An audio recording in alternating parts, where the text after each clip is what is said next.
Hello students, myself Rakesh Misra. In this video lecture, we will learn about the remaining portion of translation that I have left in previous video lecture. This is all about matter of class 12, subject biology, chapter 6, molecular basis of inheritance. So let us talk about what we have left from previous video lecture. Actually, in previous video, you have seen the 4 basic steps of translation: the activation of tRNA or amino acylation of tRNA, initiation of translation, elongation of translation, termination of translation. In this video lecture, we will begin the initiation of translation because all about matter of activation of translation is over in previous video lecture. So let's begin the initiation of translation. The second portion, initiation of translation. Listen, initiation of translation. As in previous video lecture, you have seen the activated tRNA containing amino acid now ready for translation. So let us talk about this is the activated tRNA containing amino acid. This is activated tRNA containing amino acid, that is methionine. The first amino acid that used for the protein synthesis for the translation is methionine, because methionine has the specific anticodon UAC and their codon is AUG having polarity 5' to 3'. So the codon AUG, as you all know, is start codon, and the respective anticodon for this codon is UAC. So it is known as start anticodon. Start anticodon, and this is the start codon. Start codon. यहाँ एक बात आपको समझना है, tRNA containing methionine having the anticodon cannot reach automatically to the respected codon on mRNA. ये automatic नहीं जा पाता. इसके लिए राइबोसोमल सब यूनिट के स्मॉलर सेगमेंट ज्यादा एक्टिवेट होते हैं और वही लेके इसको एमआरएनए पे जाते हैं. ठीक है, ये क्या है? एमआरएनए टेम्पलेट है, ये एमआरएनए का एंटीकोडॉन. ठीक है, एंटीकोडॉन ये एमआरएनए का कोडॉन है. So suppose that this is the larger सब unit and this is the smaller सब यूनिट. लार्जर सब यूनिट एंड स्मॉलर सब unit of ribosomal RNA. So one of the any subunit, that is the smaller subunit of ribosomal RNA, bind with the amino acid containing tRNA having anticodon UAC and move to the cap end of mRNA. That is, this is the cap end. This is the cap end of mRNA. During the process of capping and tailing, I have introduced you the 5' of mRNA template is called cap end, and the 3' of mRNA template is called as the tail end. So from which region the ribosomal subunit begin to search of the respected codon? From the cap end. So from the cap end, the ribosomal subunit, the smaller subunit of ribosomal RNA with the tRNA begin to search the respected codon. अब यहाँ से इसके codon की searching शुरू होगी. तो जरूरी नहीं है कि ये कोडॉन AUG शुरुआत में ही मिल जाए. हो सकता है कि यहाँ पे एंटीकोडॉन लेके आएगा कि एग्जैक्ट मैच UAC का सिर्फ AUG है, इसलिए यहाँ पे उसका कोई कोडॉन नहीं मिलने की वजह से एक स्टेप स्लाइड होगा. ठीक है, तो एक स्टेप स्लाइड होगा तो अगले कोडॉन पे जाएगा और वहां भी मैच नहीं करेगा तो नेक्स्ट स्टेज पे जाएगा. तो ऐसे ही अपने रिस्पेक्टेड एंटीकोडॉन UAC को लेके कोडॉन एमआरएनए पे सर्च करते करते आगे बढ़ेगा. ठीक है, तो ये आगे बढ़ते जाएगा.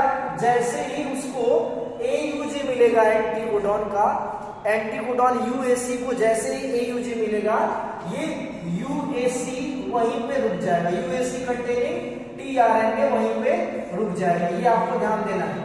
ये UAC कंटेनिंग tRNA है, ये वहीं पे रुक जाएगा जिसमें मेथियोनिन है. ठीक है, और ये smaller subunit smaller subunit जो UAC containing tRNA of methionine को लेके आ रहा है, ये भी वहीं पे रुक जाएगा। ठीक है, तो ये सर्चिंग कंप्लीट बोल सकते हैं। क्या बोल सकते हैं? Searching completed. सर्चिंग क्या हो गया? कंप्लीट इसका हो गया। अब लार्जर सबयूनिट जो खाली है भाई, स्मॉलर सबयूनिट से लार्जर सबयूनिट अलग हो गया, ये लार्जर सबयूनिट आकर के यहाँ पे इसके बाइंड हो जाएगा, स्मॉलर सबयूनिट में बाइंड हो गया। अब स्मॉलर सबयूनिट में 3 साइट क्रिएट हो गए, ये याद रखना है। As soon as the larger subunit, this is the larger subunit and this is the smaller subunit of ribosomal RNA bind, as the larger and smaller subunit bind together, then the 3 site created, A site, P site and E site. A site for amino acid acceptor site. अब यहाँ पे क्या होता है? New tRNA bind, new tRNA containing amino acid bind, containing amino acid bind, नया tRNA containing amino acid इसी site पे आकर के बाइंड होगी, ए साइट पे। P site growth of polypeptide, growth of polypeptide, यहाँ पे लॉन्ग चेन पॉलीपेप्टाइड का ग्रोथ होगा, ऐसे लॉन्ग चेन पॉलीपेप्टाइड का पी साइट पे ग्रोथ होगा, इसी वजह से उसको पॉलीपेप्टाइड साइट बोलते हैं। ई साइट को एग्जिट साइट बोलते हैं। जब टीआरएनए मेथियोनिन जैसे और अमीनो एसिड को लेके आएगा, टीआरएनए में होता क्या? एक एमिनो एसिड और खुद का एंटीकोडॉन और टीआरएनए। तो एंटीकोडॉन और टीआरएनए दोनों एक दूसरे के इमर्ज्ड पार्ट है, वो अलग नहीं होंगे, लेकिन मेथियोनिन या फिर कोई भी अमीनो एसिड अगर लेके कोई भी टीआरएनए आ रहा है तो अमीनो एसिड को छोड़ के वापस चला जाएगा। तो किस साइड से आएगा? ए साइड से आएगा और ई साइड से निकल जाएगा। ए साइड से क्या आएगा? ए साइड से टीआरएनए आएंगे, ए साइड से क्या आएगा? टीआरएनए हैविंग अमीनो एसिड, और ये ई साइड से सिर्फ टीआरएनए वापस जाएगा। ठीक है, सिर्फ टीआरएनए वापस जाएगा, उसका अमीनो एसिड वापस नहीं जाएगा, ये अमीनो एसिड को छोड़ देगा। So the 3 different site namely A site, P site and E site is utilised during the process of translation very broadly. ठीक है, so as soon as the tRNA containing methionine bind with respective codon, the process of initiation is completed. Now back to elongation. Suppose that this is the 5' to 3' polarity and this is the different site for the larger subunit and smaller subunit. ये दो subunit के दो part मैंने बीच से बना दिए। ठीक है, ये क्या है? E site, P site, A site. अब P साइट पे क्या है? P साइट mRNA टेम्पलेट पे AUG है और इसके tRNA पे क्या है? UAC है और मेथियोनिन कंटेनिंग एमिनो एसिड है। ठीक है, the new coming tRNA with respected codon now begin to search. अब A साइट पे नया नया tRNA आएगा। Suppose that A साइट पे कोडॉन है UUU, A साइट पे कोडॉन है UUU, तो इसका एंटी कोडॉन tRNA पे क्या होगा? AAA होगा। तो ये AAA एंटी कोडॉन का कोडॉन UUU है। ठीक है, UUU कोडॉन के लिए एमिनो एसिड क्या होगा? फेनिलएलानाइन। तो जरूरी नहीं है कि AAA ही आएगा, कोई दूसरा कोडॉन कंटेनिंग, कोई दूसरा एंटी कोडॉन कंटेनिंग tRNA आ सकता है। Suppose that GGG containing tRNA आ रहा है, ये किसका एंटी कोडॉन? प्रोलीन का। ये आएगा तो ये वापस चला जाएगा। रीजन क्या है कि GGG का एग्जैक्ट मैच CCC होता है, GGG का एग्जैक्ट कॉम्प्लीमेंट्री mRNA पे CCC होता है। तो ये GGG अगर एंटीकोडॉन UUU के कंपेयर में आएगा तो मैच नहीं करेगा, तो ये वापस चला जाएगा। इसलिए ये AAA कंटेनिंग कोडॉन आकर के एंटीकोडॉन आकर के इसमें बाइंड करेगा। ठीक है, इस tRNA के पास क्या है? फेनिलएलानाइन। तो अब देखो A साइट पे एंटीकोडॉन फेनिलएलानाइन के साथ है और P साइट पे एंटीकोडॉन tRNA मेथियोनिन के साथ है। तो दो एमिनो एसिड अब दोनों पास पास आ गए। ठीक है, तो अब क्या होगा, amino acid of P side and amino acid of A side form the peptide bond. इन दोनों के बीच में क्या बन जाएगा, पेप्टाइड बॉन्ड बन जाएगा। ठीक है, कैसे बनेगा, carboxylic group of P side and amine group of A side form the peptide bond.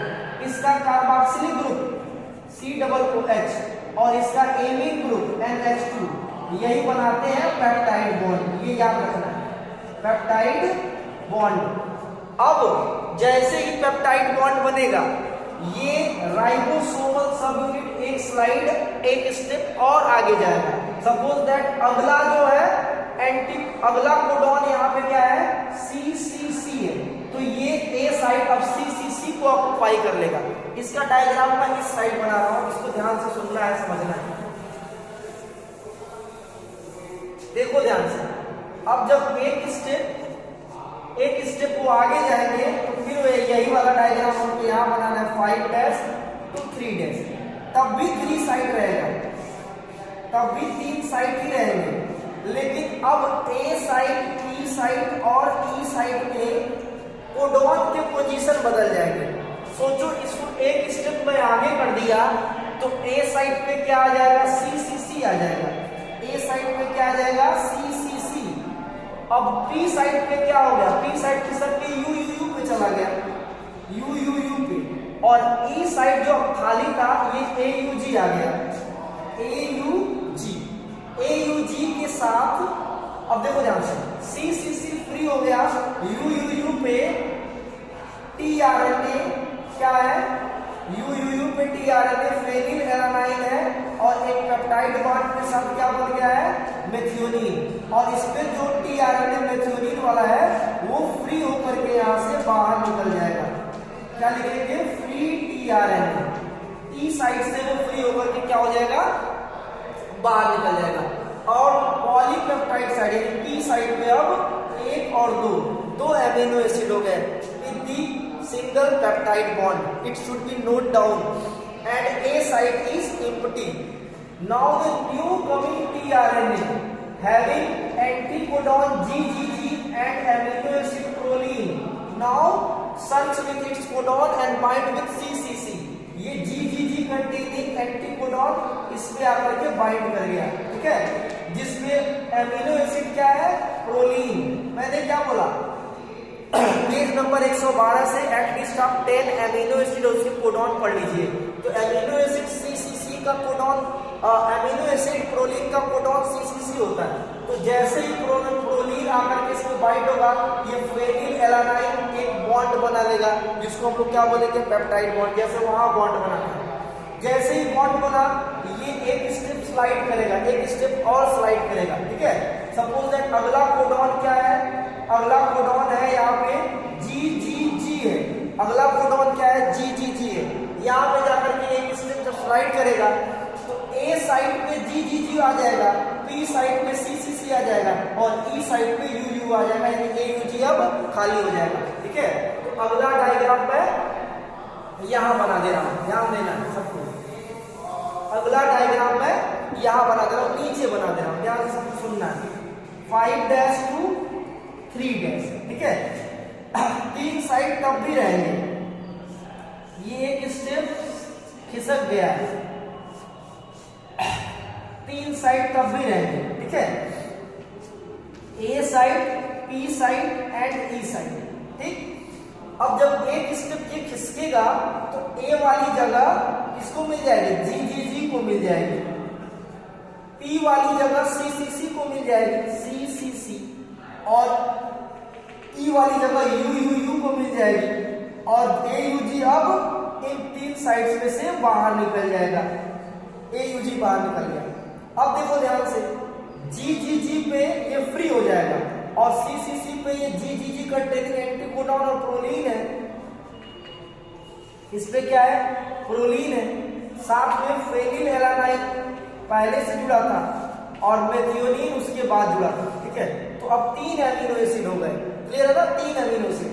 और UUU से इसका फ्री tRNA जो फेनिल एलानाइन को छोड़ दिया, ये अब यहाँ से फ्री होके वापस निकल जाएगा। ठीक है ना, यहाँ से लिखेंगे फ्री tRNA, फ्री टीआरएनए, ये यहाँ से बाहर निकल जाएगा। अब जीजीजी कंटेनिंग कोडॉन के लिए रिस्पेक्टेड एंटीकोडॉन जब आएगा तो इसके साथ बाइंड करेगा, और बाइंड करने के बाद फिर वही प्रोटीन सिंथेसिस होगा। यहाँ पे वीडियो के थ्रू मैं आपको स्लाइड दिखा दे रहा हूं ताकि आपको क्लियर हो जाए। देखो इस तरह से प्रोटीन सिंथेसिस होंगे, दिख रहे होंगे और आपको अच्छे से दिख रहे होंगे सही से। देखिए किस तरह से टीआरएनए अमीनो एसिड को लेके आ रहा है और वो बाइंड कर रहा है। ध्यान से देखना है कि टीआरएनए कैसे अमीनो एसिड को लेके आ रहा है और वो अपने रिस्पेक्टेड कोडॉन के साथ बाइंड कर रहा है और कॉन्टिन्यूअस पॉलीपेप्टाइड का चेन सिंथेसिस हो रहा है। ठीक है, तो इस तरह से लगातार पॉलीपेप्टाइड का चेन सिंथेसाइज हो जाएगा। अब आते हैं टर्मिनेशन। जैसे ही टीआरएनए, जैसे ही ये लगातार कोडिंग करते करते ये 3' पे पहुंचेगा लगातार, सपोज दैट। अब अगला क्या है, termination, elongation, long chain of polypeptide clear हो गया। थर्ड है टर्मिनेशन। इसके पहले वाला स्टेज इलॉन्गेशन था। थर्ड स्टेज में टर्मिनेशन में क्या होगा, as the 3 different side reach to the tail end and there is any stop codon come on E side, A side, कोई भी stop codon A side पे आ गया, suppose that UAG, UGA या UAA, तीनों में से कोई भी कोडॉन अगर A साइड पे आ गया तो पूरा प्रोटीन सिंथेसिस रुक जाएगा। तो लिखेंगे क्या, as the any stop codon has come on the A side, then overall protein synthesis and the translation get stopped। तो ये तीनों में से कोई भी, ऐसा नहीं कि तीनों एक साथ, कोई भी आ जाएगा तो इसका कोई रिस्पेक्टेड एंटीकोडॉन नहीं है, नहीं टीआरएनए है, तो पूरा ये रुक जाएगा।